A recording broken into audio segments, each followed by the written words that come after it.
Good afternoon, everybody.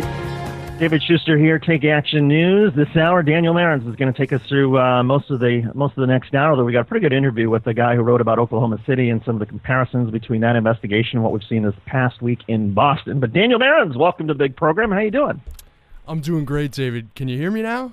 I can hear you now. It's these technical issues sometimes they pop up. But Daniel, you were telling me you were the one who brought this to my attention about Governor Mark Sanford. And he's running for Congress, and there's now a trespassing charge against him for, going on his ex-wife's property? What's that about? Well, that's correct, David. As many people may remember, just a couple years ago, this was the governor who claimed that he was hiking on the Appalachian Trail when he went missing for several days. But in fact, he was visiting his soulmate, a woman with whom he was having an extramarital affair in Argentina.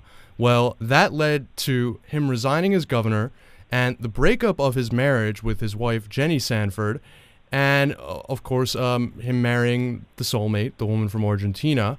But apparently, as a condition of their divorce, they agreed not to visit each other's property. And that was something that they had agreed upon.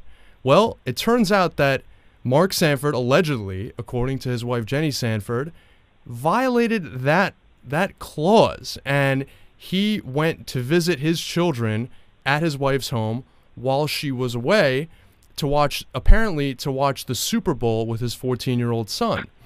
When his wife returned, she found him there as he was guiding himself out by the light of a flashlight from his smartphone, and she then alerted the authorities. Apparently, he's due to appear in court about this violation just a couple days after the special election for the South Carolina's 1st Congressional District on May 7th. And of course, this is an extremely high-profile race because the television host Stephen Colbert's sister is his Democratic opponent, Elizabeth Colbert Bush.